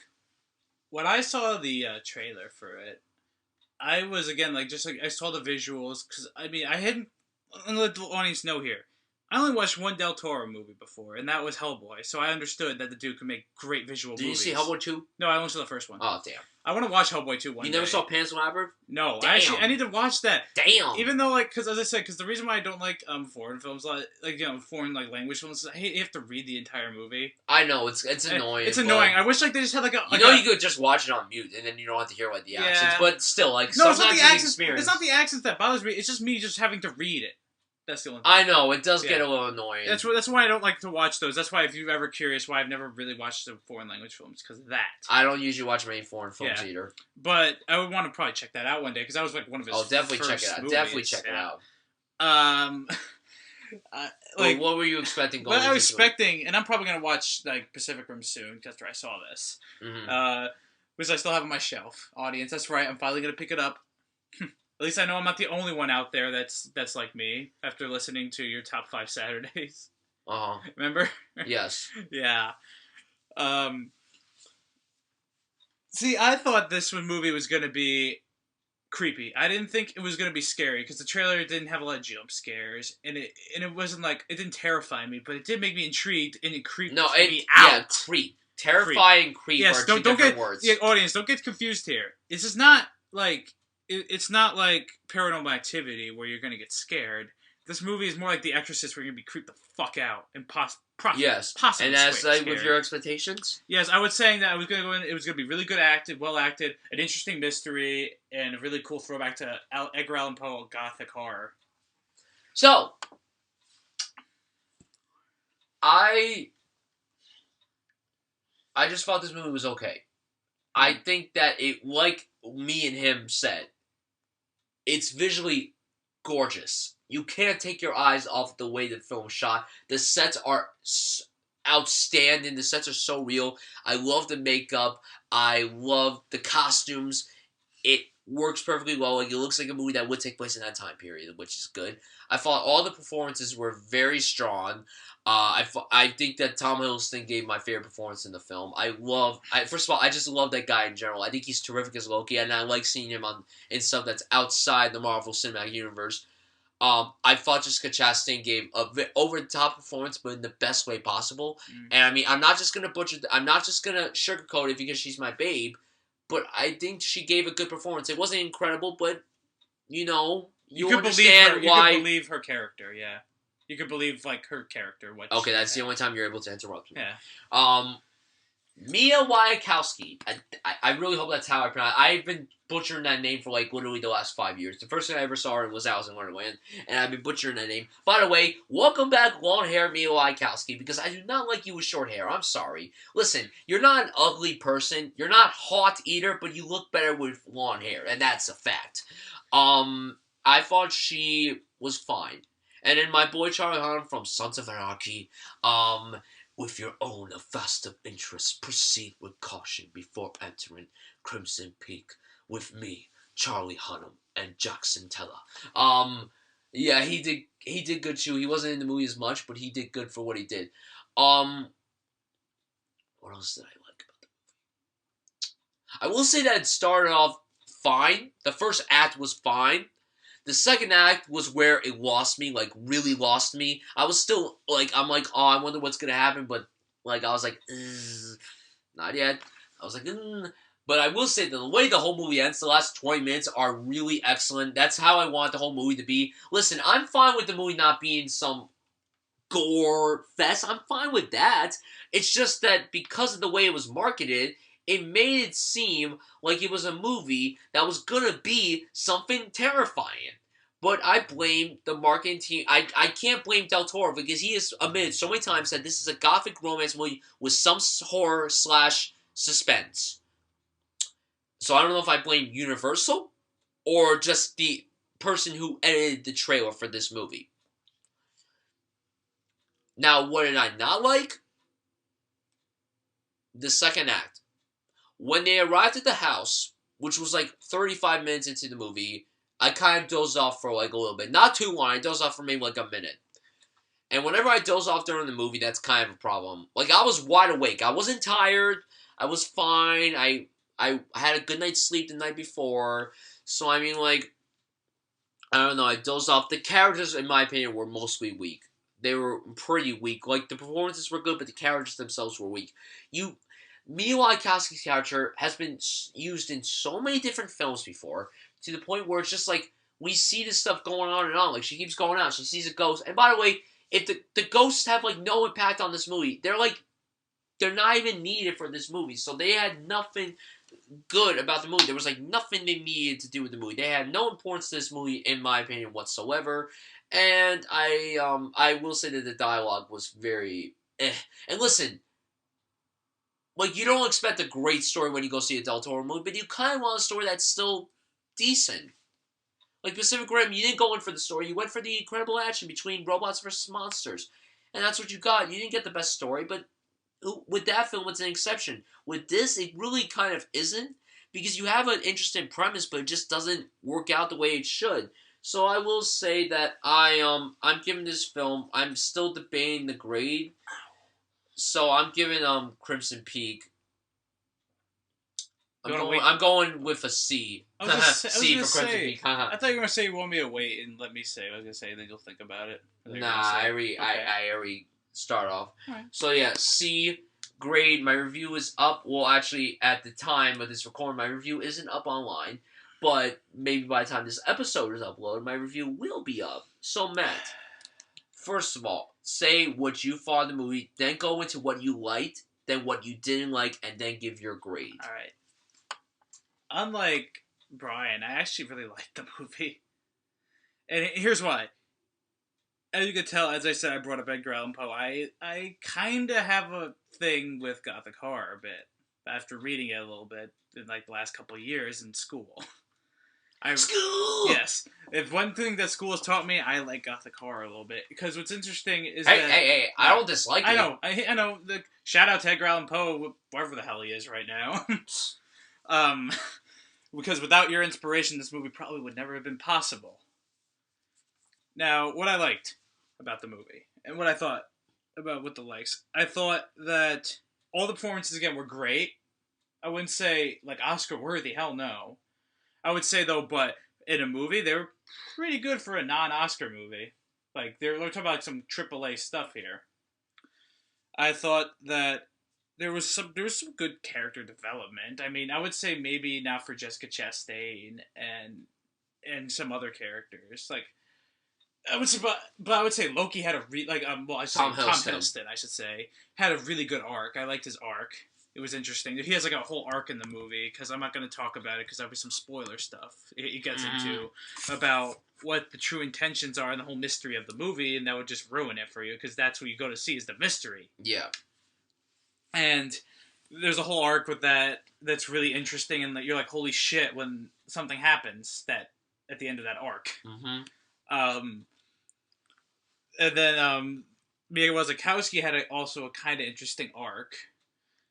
With her whole, like... Because she's, like, one of those people... And these people are kind of... I don't know if it's proven, but I know there's people like her before I've heard of that can see dead people, kind of like mediums. Like, they can see dead people. Yeah. And it's really cool. Charlie Hunnam's character, I feel like, was a little bit underused. It could have been a little bit more, but his character was interesting still. Because they kind of had a relationship together, Mia and him. Not like we're not talking about like a loving relationship, but they knew each other. They're like friends, kind of. And then we had Jessica Chastain, who was, well, not gonna say nothing about her because you probably, if you've seen the trailer, you could probably understand. But her character was, her performance I think felt necessary with her type of character. Because, like, let's just say she's not right in the head a little bit. And when I liked her performance because, like, first she's kind of subtle, but then eventually when it gets near the end, she starts, let's just say, not losing it. Yeah. That's what I liked. I liked that they took the realistic route. She wasn't just nutball the entire movie. But I would say out of all the performances, I want to say that Tom Hiddleston gave probably the greatest because of his arc he had. Now, visuals were amazing. Like, even some of the gore was really good. Like, the gore effects. Because, that's right, there is some gore in this movie. It is rated R. It does earn that rated R rating. There is some really disturbing imagery in this movie. Like, some of the ghosts, because they're, like, red. Some of them are, like, skeletons. Yeah. Like, the gore was... There's some gore, like, especially there was this one scene with somebody dying horrifically. Yeah. And I was like, oh, fuck. Like, it was really disturbing. Because this person got their head smashed in, so it actually looked like they actually had their head smashed in real life. It wasn't just some blood, like, just a cut and some just blood coming. No, it was real. It looked like somebody actually just got murdered. So I'll give a shout out with that. That was good. Yeah. I liked the whole... Speed it up, though. Alright, I'm trying to, like, go over everything with it. Like, the mystery was really... I thought the mystery actually added some things to it, even though I kind of knew where it was going, because, again, I read... Like, if you've... And this kind of be also, like, kind of a complaint about the movie, that the story wasn't... It was too safe. It was too simple. It wasn't too complicated. If you ever read... So that leads you into your problems. Yeah, because, like... I'm just trying to, like, count that. I'm going to talk about more when we get there. But I would say that the story is basically, if you have ever kind of read a little bit, it is more about, like, the second half more than the first half. But, like, when they get to the house, basically, like, if you ever read the book, The Fall of the House of Usher, or the story, I mean, by Edgar Allan Poe, it follows that same kind of thing a little bit. Not exactly. Like, there's some things like, oh, it's a brother and a sister, and they're not right. Some stuff like that. So that's why I was like, I kind of think I know where this is going. But it was still really... I thought the movie had a really good payoff. It had a really good payoff, and it had... That last 20 minutes were so suspenseful. It's so good. That, I mean, you should just see the movie for that. And the visuals. And the acting. Complaints, again, the story was not really that... it wasn't that intricate. I mean, it wasn't like simple either. We're not saying this movie was, like oh, it was so cliche. No, it wasn't that cliche. But again, at the same time, it would have been cool to see something a little bit more like intricate. Yes. But it's Guillermo del Toro, so we don't give a shit about that. It's more of a small complaint, really. Yeah. I would say, like. The thing is the pacing of this movie was a little off a bit. A little off? It was... Very off. It was very... Well, I would say... it wasn't. For the second half, I would say that the pacing was not an issue. The pacing was fine, completely. But the first half was so... The pacing. It felt like we were watching... It's like basically, it feels like you're watching two different movies here, okay? You see, like, a romance movie that goes into, like, a creepy thriller... mystery movie. Yeah. Which, I think, because I didn't bring up the ghosts like you did, I think that the ghost actually had a purpose because they kind of helped her solve the mystery. Yeah, that's what I think. I think that the ghosts were never there, then they would have never solved the mystery. She would have probably not ended up, surviving. Whatever. Yeah. Just give your final thoughts, and then your grade. My final thoughts is I would say that this movie is not for everyone, definitely. Oh, absolutely not. It's not.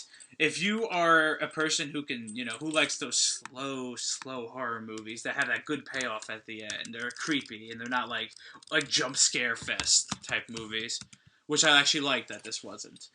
I would say that you should see this movie, especially if you also like to see good acting and good visuals. But I would say, though, out of... like, everything, though, this is probably one of my favorite horror movies I've seen this year. And I still consider this kind of a horror movie, but I really don't. It's not a horror movie at all. It's more of a thriller and a mystery, would you say, right? But, if I had to give, like, a grade, I would give it a B+. That's right. That's finally, right. We have different opinions. Because let me just explain to the audience why we have to, like, I had to, like, this movie, compared to Goosebumps, which we're also going to talk about, which is the other movie I saw. This one, like, after seeing Goosebumps, I already thought of everything. After seeing this movie, I had to think about it for a couple hours, because this movie was it's a very heavy movie. Like, it's not for the faint of heart. Yeah, it's very heavy, so I actually had to think about it for a while. And at first I was like Bryan, where I was like, it was okay, but I kept thinking about it, and I really, like, finally decided, hey, I'm like, But I really liked it because, like, the more I think about it, the more intricate, like, and interesting it was. Because, you know, the mystery was so good. And the whole, like, suspense and the atmosphere was beautiful, you know, so... Yeah, I would say check it out if you like those types of movies. If you're not into like the whole, like what people are into today with the shitty gallows. Yeah, if you're interested in seeing this movie, I would say go on matinee. Yeah. Don't pay full price. And don't go see it in IMAX either. Even though it's probably beautiful as shit. Yeah. Next release, Goosebumps. Matt and I saw this yesterday. Mm-hmm. Now here's what the original plan was. Originally, Matt told me that he was just gonna meet up with me just to see Crimson Peak. Yeah. So I got to the theater. I was going in to see Goosebumps. I was about to go up to my seat, which I like to usually go up in the middle or the last row, the high up row, and then I ran into Matt and his mom and his sister. Mm-hmm. And at first I'm like, who the fuck is this person telling me to move? And then I'm like, oh, it's just Matt and his family, okay. So, yeah, Matt was just like, you know what? I just decided to drag along. Because tag along. Can I say this? Because we went out that night, because the night before, because of the football game. Oh, yes. Good for you! Yeah, but I want to say, because as soon as I got home, because I wasn't sure if they were, like, what they were doing, and then they said, like, oh, yeah, we're going to go see Goosebumps. I'm like, oh, I'll go tag along, because I didn't know they were going to see it. Yeah, about time you go see some family movie. No, because I wanted to see it. It's just based on my... Well, wait. Schedule. Yeah, it's not yet. Your expectations are not yet. Yes. Okay, here's what I was expecting. Now, when this movie was announced, I'm like, absolutely not. I don't approve of this. See, for me, and this is going to be very interesting, because I'm not someone that really grew up with Goosebumps. I had the opportunity to watch the show and read the books, and I was like, eh. You wanted both the Goosebumps. We both did. Quiet. You just didn't like, look at it much. No, I didn't. Yes. Because I was a buffoon. After watching this movie, I realized I was a buffoon you for remember not looking at it. But the trailers were okay. They were, like, not terrible. It looked entertaining from the trailers. Mm-hmm. And I think we talked about the trailer for this movie on the first episode of our show. So that's something very interesting. So, then the reviews were coming out. I'm like, I'm hearing good things, and I'm like, okay, I was still going to see it anyway, but now I'm, like, hearing good things, so I'm like, actually, now I want to see more. And I gotta say, I had so much fun with this movie. I was very entertained with it. I will start off with the way that the film is directed. Now, the guy who directed this film, his name is Rob Letterman. Now, if you guys do not know who Rob Letterman is, and I didn't know who he was either until, like, a few days ago, he directed Jack Black in a movie called Gulliver's Travels, which just sucks so much. It's garbage. So then when I found out, I'm like, okay, and so I was very surprised with this movie. This is one of the most surprising films of the entire year. I really had a lot of fun with it. It's filled with a lot of meta humor, which I really love. I love films and television shows that contain meta. Because I thought I thought the script was very good for the most part. I really liked the performances. I'm going to start with the kids, and then I'm going to get into Jack Black. Dylan Minnette plays the main character of the movie. He and his mom moved to this small town in Delaware. And then he meets this girl who lives next door, and her father happens to be R.L. Stine, the author of Goosebumps, who's played by Jack Black. And then what happens is Dylan Minnette and his character and his friend accidentally open one of the manuscripts of the Goosebumps, which R.L. Stine keeps closed because then the monsters will come out. And so they accidentally open one, and then they have to find a way to get them back into the manuscripts, and it's basically a quest movie, and I had fun with it. Dylan Minnette, I think, is a very, very good young actor. I've seen him in so many things. When I first saw him on Lost in the last season, I thought he was so good on that show. Then I saw him in Prisoners, and oh my god, he killed it in that movie. Then recently he was in Alexander the Terrible, Horrible, No Good, Very Bad Day, that very long-titled film, Holy Shitballs. And he was very entertaining in that movie, and he was pretty good here. I really liked his performance here. Odea Rush, if you're listening to this, first of all, hello. Please come say hi to me. If you're single, please. I'm single too. That's terrible. I feel like an idiot right now. But no, she's gorgeous. Well, you better watch out for Jack Black. Hannah, get away from the window now! Literally, tell about the. You have to tell about. No spoilers, damn it! It's in the beginning though. Spoiler though. Matt, stop wheezing. Don't die. I'm not dying. Not yet. Not yet. Shit. You're killing my own keys. Yeah, now you're dead. So, and we're gonna rush it. We gotta get through this very quickly. So like, she was very good. The kid who played Champ, Ryan Lee, he was from Super 8, a great film from J.J. Abrams that Matt has still not seen. Shame on you. He was the standout of the entire film. He was hilarious. This kid is like fucking fantastic. And Jack Black, who I've grown up with. I've loved that guy ever since I saw School of Rock when I was a kid. School of Rock. I liked him very much as R.L. Stein. The only thing I didn't like about his performance necessarily, and I didn't necessarily hate this, I don't think he needed to have an accent, but it was used in a funny way, just it wasn't needed. So I don't need that. I will say that the visuals, they weren't great, but they weren't terrible either. They were fine. But Slappy, though, was real. That was real. And that was handled very well. And he was also voiced by Jack Black. Now, now for my criticisms, there are some script issues. The movie isn't perfect. The story has been done numerous times. But what I will say is, this is a family-friendly version of Cabin in the Woods. That's what I like about it. I think it's so self-aware of itself. It parries some of the horror movies that we've had, and it does it very well. And I buy that. I give major props to Rob Letterman for doing that. Rob Letterman and the writers for doing that. So yeah, the story was a little flat. I will say that there was some dramatic, like some heavy stuff in this movie, which was kind of sad, but it wasn't necessarily needed though. And there was some little plot twisting that happens in the middle of the movie that I'm like, is that needed? Not really, but I mean, it is very interesting once you learn about this whole thing. So yeah, overall, I really like this movie. I had such a fun time with it, and I give it a B. Expectations, Matt? When I saw the trailer, I was kind of thinking the same thing like you. I was like, this looks like a very fun movie. It might not be good, but it looks fun. But for you... But for me, I was interested more because well, unlike Brian, I grew up with the Goosebumps stuff. I didn't read the books that much. I did read some of the kind of like the pseudo-sequels or kind of sequels to the books called the Horrorland series of it. A little bit. I did watch the show a lot. Like, there was just some episodes like Vampire Scent. I love that episode where like, because no spoilers about the episode. Just get to the movie. I'll tell you after though. It's funny. Yeah, tell me with some other time. But what I like though is that it was again like Brian said. I like that they were using meta humor in this because it's R.L. Stein. And he's like, oh, it's my creatures now are coming out of their books to life. I like the whole thing because when I first heard of it, I was like, well, they're probably just going to make like another creature or something. But no, they ended up just like doing the smart thing, which is pretty cool. And now my thoughts about it. I thought... Positives, of course. It's really positive. Well, first of all, did you like the movie? Yeah, I liked it. I really dug it. Because again, that they brought back characters that I kind of knew, some of them, like Slappy. Because, which I heard someone say that he kind of pulled off, like, when Jack Black did that voice, he kind of pulled off, like, a Mark Hamill Joker type-esque. Which kind of does sound, I think about it after hearing that, it does sound like it, yeah. Yeah, but...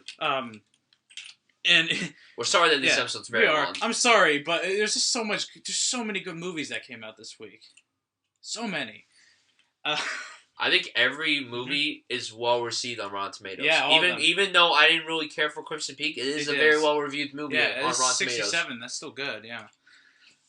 Now, what I liked, I thought Jack Black was great as R.L. Stein. Because I have to say this, because I was gonna say what Brian was talking, but when you first introduce R.L. Stein in the movie, he just makes this straight ass face at Dylan Minnette. Like, he doesn't even move it, he just looks straight at him. And it was the funniest thing ever. It's just so, because, like, what's interesting, he's so over the top, but in a good way. We're not talking about, like, Jessica Chastain over the top here. We're talking about, like, a funny over the top. Yes. Like, it's just so good. Like, the way he acted like him, like, some of the things he says, like, and some of the Stephen King jokes, too, like... Yeah, which I'm not going to talk about. You have to see for yourself. But continue, please. Dylan Minnette was really good, even though, like, I mean, like he wasn't like standout, but he was really good. I thought. Same with Champ was like just like the bicker between him and Jack Black was fantastic. Oh, the bicker between him and Jack Black was fantastic. Like some of the things he said, like your name's Champ. Yeah. And then Odeya Rush did really good as his daughter. Well, what I also did like is that it wasn't that cliche. Actually, there was some interesting things. That there's one really cool twist that I didn't think was coming. No, I didn't think it was gonna happen either. Yeah. But I mean, I just didn't. No, but seriously, like I'm not gonna talk about it, but there was this really good twist that going into this movie when you see her, you're like, damn, that's interesting. To quote Martin McFly, that's heavy. That's heavy. It's it's just such a good heavy twist that happens that I wasn't seeing coming. So that I give it major thumbs up for that. The visuals I thought, and again, who would have thought that we're talking about two movies that had good visuals at the least. Like this movie again, Crimson Peak is the king of visuals this week, as we know of already. But this is also it's pretty good. The visuals, like it's still kind of like cartoony looking, but in like a fun cartoony way, not like an offensive cartoony way. Now, Jack Black. I have to talk about because Jack Black is Slappy. He did a really good job. I thought it was really cool. Yeah, the whole arc between him and Jack Black, which is kind of interesting because I didn't know that. All right, but like now negatives. Hey. I thought that some stuff fell flat. Some of the jokes, not all. Like I thought most of the jokes hit, but some felt really flat. There was some other issues with. I mean, I wouldn't say I thought the pacing was good. Still, I thought it was a very energetic film. I just thought maybe some things didn't get enough screen time as they should have. Okay, like not everything got screen time. So for hardcore, like maybe, for some hardcore like little known fans like that Pumpkinhead dude, you might be disappointed. Or the Mummy people either. But like, there's not really much negative to say. It's just a harmless, fun family movie. Yeah, that's good. Yes. Yeah. Grade. I would give it a B-. B-. Okay. So you liked Crimson Peak more than this? Yes. Because, again, I was thinking, like, because when I was talking to Brian, like, we were thinking about it on the ride back, I was like, Goosebumps was better. But then when I thought about it more, Crimson Peak, I was like, oh, but I like some of the things in Crimson Peak a lot more. You know, how it made me say, oh, shit, a lot. It was very, like, brutal, and I like that. Yeah. Well, no, it was well warranted because when the brutality happened, which was far and few in Crimson Peak, it was like it was like so rewarding. You're like, oh my god. Yep. Yeah. Okay, so the final wide release we have is Bridge of Spies, or as I like to call it, Bridge of Spies. I like to say spy, like and Matt's gonna do his terrible joke whenever he asks about movie titles. No, because I call it Spy of Bridge. Oh. Spies of Bridge. They spy on the bridge. One job, Matt. Yeah. One job. Too bad Kenny's not here to say that. One job. Okay, so Matt, go ahead and ask me questions about this movie because you didn't get to see I watched no reviews, so I should just let you know I have not watched no reviews. Good boy. I'm proud of you. So, first of all, and probably this is going to be a stupid question, did you like it? I liked it. I did like it because Steven Spielberg is the fucking man. But in the words of Jim Carrey, did you like it a lot? I like it a lot. Good. But I didn't love it. Okay. I didn't love it because I can never see myself watching this movie ever again. So it's another Schindler's List, okay. No. This, maybe I could watch maybe once every 2 years. Schindler's List I could watch like 10 years later. I can't watch that film more. The 10-year anniversary. No jokes about Schindler's List, please. No, I'm not joking about it. I just was curious because I know the reason why, because I just watched the Spielberg episode that you guys did. Yes, please. So that's why I was just asking you about that. Best episode I think I've ever done. Yeah. But no, more questions, please. First, of course. How was Tom Hanks? Was he Oscar worthy? Okay, first of all, Tom Hanks is the fucking man. So, I mean, obviously, it's just great seeing those two work together again because they did Private Ryan. Catch Me If You Can, and The Terminal. All three films that I really... Catch Me If You Can is one of my favorite films ever made. I think Private Ryan is one of the best, if not the best, war film we've ever had. And The Terminal is a really underrated, underappreciated film from Spielberg's career. So, I mean, like, it's that good. No, but Tom Hanks is excellent here. I wouldn't be surprised if he got an Oscar nomination. Mm-hmm. But he doesn't have to, because, I mean, the guy's already won 2 Oscars. So if he... Like, it doesn't bother me, because this isn't like a performance that tops his other ones, but he still is amazing here. Well, I would say, though, how was the... I would say, well, the story we kind of know already. You know, that a U-2 guy gets shot down in Russia, and then we get a Russian spy, so we're going to do a trade swap, and people are angry because we're working with the Russians. Yes, Matt. Because it's the 60s. Yes, I didn't want to really spoil... I didn't really want to give away anything about it. I just want to say that it was about a lawyer and the Cold War, and then he has to help out this American who's accused of being a Soviet spy. So, I mean, like, that's really all I really wanted to know. Wow. So, I mean, I didn't want everyone else to know what it was about.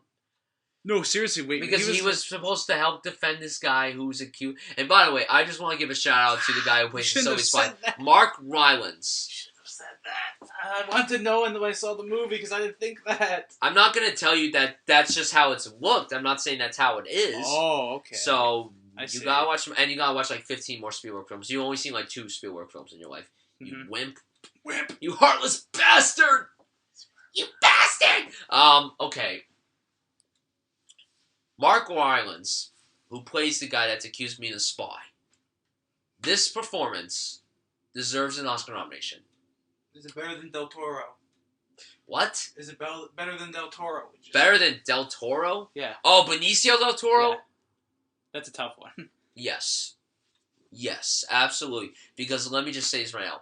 Benicio Del Toro has already given many performances. Mark Rylance isn't exactly the most well-known person here in America. He's done a lot of stage stuff. He's done a lot of like television, but not really here in the U.S. He's done more outside the U.S. But, I mean, this performance is magnificent. If I was a member of the Academy, I would so nominate this guy. And the great thing is he's going to be working with Spielberg on his next film, The BFG, which is based on one of my favorite books of all time when I was a little kid of the same name. And he's going to be playing the Big Friendly Giant, which is awesome. I'm really excited to see him in that. But yeah, I think he deserves an Oscar nomination. There's not one weak performance in this movie. Everyone does a terrific job. Any more questions, please? Mm-hmm. So how was his directing? I mean, you gotta realize that he's never gonna make a badly directed film. His films are always gonna be well directed. Even his bad films, they all look terrific. They're all decently well directed. And I mean, it's Spielberg. He's masterclass. He will be nominated for Best Director for this movie. Mm-hmm. Okay. So how was like the pacing and the writing? Like, okay, I know the pacing because I know this movie is almost 2.5 hours long. All right, listen. When you go to a Spielberg movie, you gotta expect the movie to be very long. He's never gonna make a short film. The BFG will probably be his shortest film in a very long time. But like, does it drag though? I'm trying to say like at all. Okay, it doesn't drag. The third act, it kind of falls a little flat. Okay. But it's still like engaged. Like you're still into it. It is a very long film. I felt the pace. I felt the pace during this movie. But what I will say is that I still thought that it was a very engaging film. The Coen brothers wrote this movie, and their script is. This is a very dialogue. This is a dialogue heavy film. If you don't like those kinds of movies, then you cannot watch this movie. But if you appreciate those kinds of movies, then that's good, because this is a very good movie when it comes to its dialogue. The dialogue is amazing here. I think that a triple duo of Spielberg, Hanks, and the Coen brothers is like amazing, because the last time Coen brothers wrote a script that they didn't for a film they didn't direct was Unbroken, which wasn't exactly the best film, but it wasn't exactly the worst film either. It could have been much better when it comes to its script. Yeah. Because the Coen brothers wrote it, but then like 5 other people co-wrote it. I think one person co-wrote the screenplay with the Coen brothers, and I don't recall that's the name, but the script was very good. The pacing was probably my least favorite. My only gripe with the movie itself, and that's really it. Okay. Well, I mean, I shouldn't even ask, because the ending probably had a good payoff, because it's true events. Yes, of course it did. Mm-hmm. And I would give the film an A-. Okay. So, yep, that is our reviews of the wide releases. Now let's get to the limited releases for films we haven't seen. We're gonna start off with Room. This stars Brie Larson and a kid named Jacob Tremblay. Should I tell the audience that we might see it next week? Might. That's a strong possibility. We might go see it. See, that it all depends on what happens. Let's say we we have to the city we have next stuff. week. We have stuff in New York. We're gonna go to. We have stuff planned, but if something comes up, like if we don't make it, honestly, we don't have to go to that last panel. We really don't have to, because then we can just go see Room. Can I say though? The thing is though, I was gonna say though is like if we don't even get it, we can just go see Room, like there anyway, and go back. Yeah.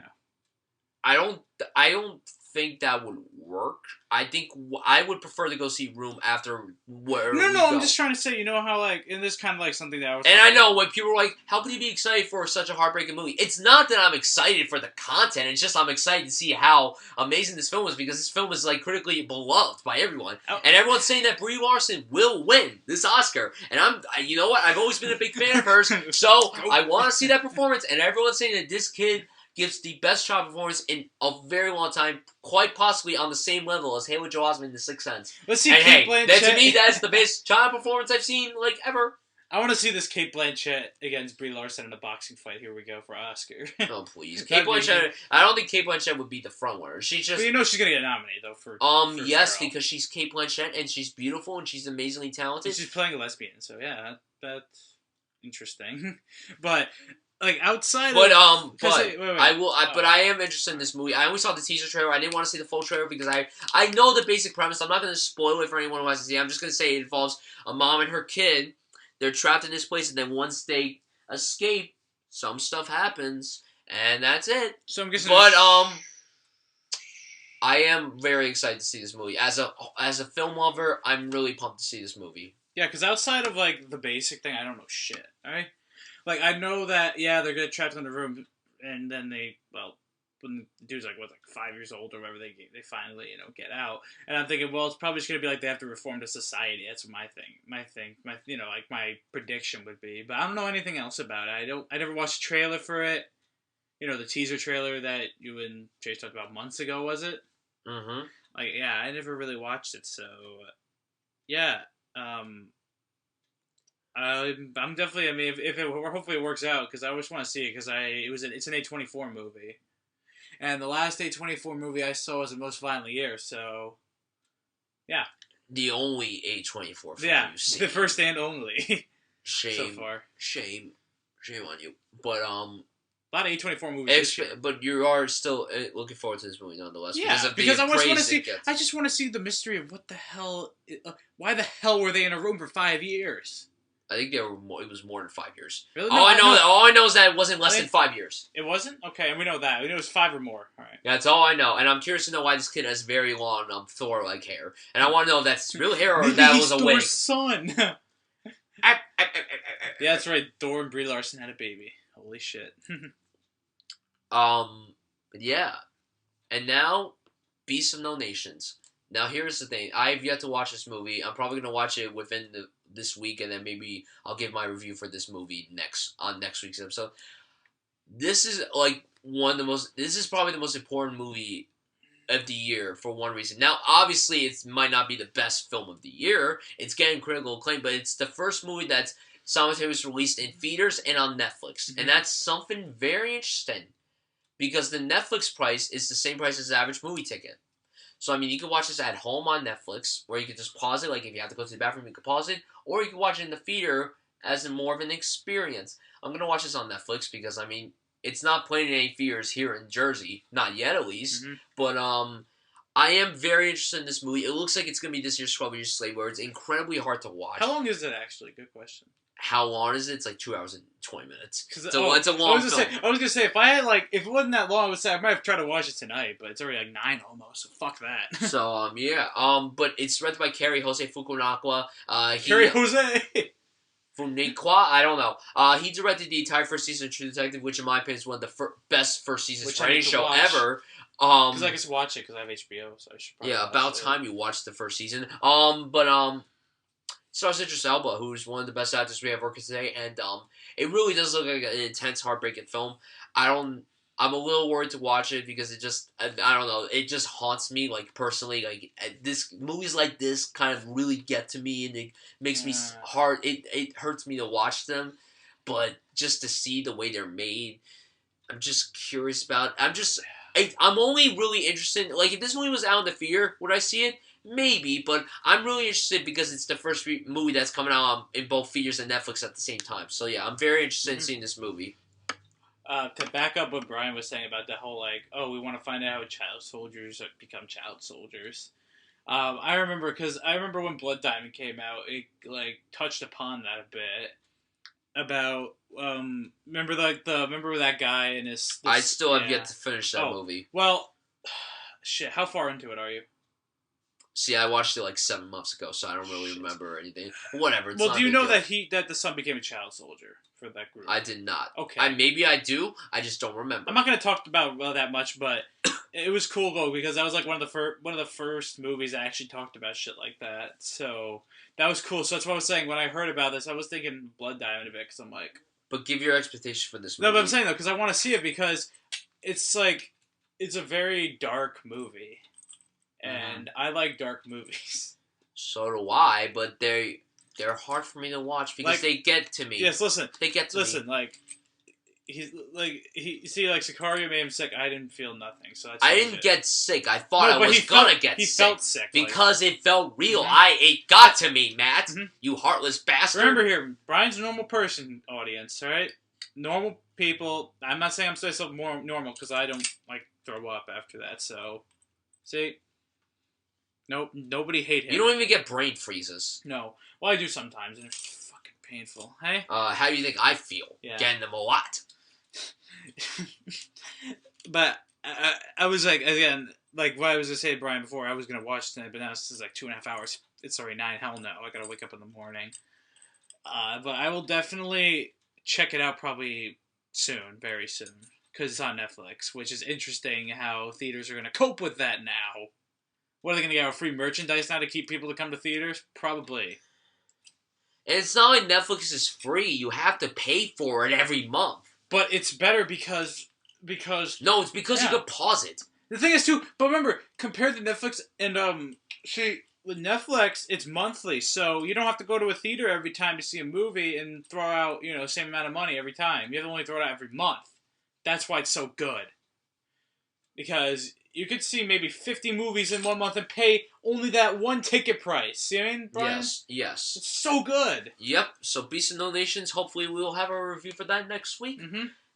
And here we go. Now, it's Sunday, so the box office results are out. I hope Matt didn't look up them. No, I didn't. I never did. Good job. So I'm going to ask him to guess his predictions, and then I'm going to say if he's correct, and then I'm going to tell him the money he made. So, Matt, you don't have to tell me how much the movie made. Just guess, what do you think is the top 5 box office films this week? Oh, that's a hard one. I know Goosebumps is probably number 1, I'm guessing. Am I correct? I'm not telling you yet. Okay. So I guess that's your number 1, okay. Yes. Your number 2 for 5. Go from 5 to 2. 5. That's hard because...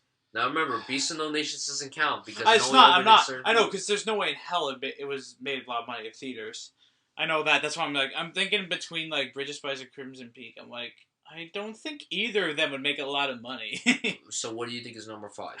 Shit.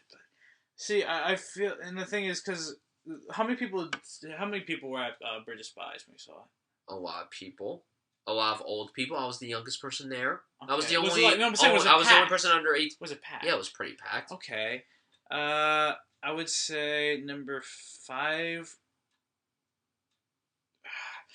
I think number 5... I think Intern will stay number 5. Okay. Number 4... I want to say Crimson Peak because I wanted to say because Del Toro doesn't make a lot of money, but I want him to make money on this. A lot of money. But it's probably not. But I'm going to put it number 4. Number 3... I think... Pan might be there. Okay. Number 2, I would say Bridge of Spies. And then you said number 1's Number 1's Goosebumps, yeah. Okay. You got... Wait, okay, so what you put what'd you put? Intern at number 5. Okay, and what did you put in number 4? Number 4 was Crimson Peak. 3 was... 3 was Pan. Okay. Bridge of Spies, and then Goosebumps. Okay. You got 2 out of 5 correct. I'm guessing it was Goosebumps at... I'm not telling you. Will you please stop? Okay, stop assuming. Number 5, you said was The Intern. Number 5 is the Hotel Transylvania 2. Really? With $12.5 million. Damn. Had a good weekend. Number 4, Crimson Peak with 12.9 million. Number 3, Bridge of Spies, 15.4 million. Number 2, I can't believe that you fucked this up so badly. Number 2 is The Martian with 21.5 million. You forgot that film was out. I forgot that it still makes a lot of money. Fuck. It makes a lot of money still. Holy shit. And number 1 is Goosebumps with 23.5 million. At least I got that right. Good job. Good job. I forgot The Martian still makes money. God damn. No, you just forgot that The Martian was still out. Well, because we saw it like 2 weeks ago. Yeah, it's been 2 weeks. Matt, it was felt number like 1 last 3 week. weeks. It was number 1 last week too. Yeah. So yeah, I mean, you were close. You were close. At least most of it was mostly right. Yeah. But close to right. You were close, so I mean... Thank God Pan didn't make money, that movie. I don't even know how much money... I'm not on boxofficemojo.com. I'll check Entertainment Weekly. Flickster after, because it'll say... It says that Room made $120,000 for opening in 4 theaters. It's not bad. Beast of No Nations got $51 million. Because... $51,000. $51 million? You kidding me? $51,000 for opening in 31 theaters. In money with that. And yeah, that is it. So, yeah. And Steve Jobs is opening wide next week, so I'm sure it's going to make a good amount of money. So, yeah, guys, that's it for this episode of Nerdy Schools Film Podcast. The Steve Jobs hype is real. The Steve Jobs hype is very, very real. Yes. Is very real. Episode 15 is next week. Next week we'll have our reviews, hopefully for Steve Jobs, maybe Room, and maybe Beast of No Nations. Probably Beast of No Nations. And obviously next week we'll probably spend like 45 minutes talking about the Star Wars trailer. So I mean, like that's gonna be fangasming over it. Nerdgasm. It's called Nerdgasm. Fangasms because we're fans of Star Wars. So yeah, that is it, guys. Thank you and peace out. Should we call out that Andrew finally watched Star Wars for the first time? Yeah, Andrew, if you're listening to this, you finally saw the Star Wars film. And he wore a shirt on that Friday. Good for you, boss. All right, peace out, guys.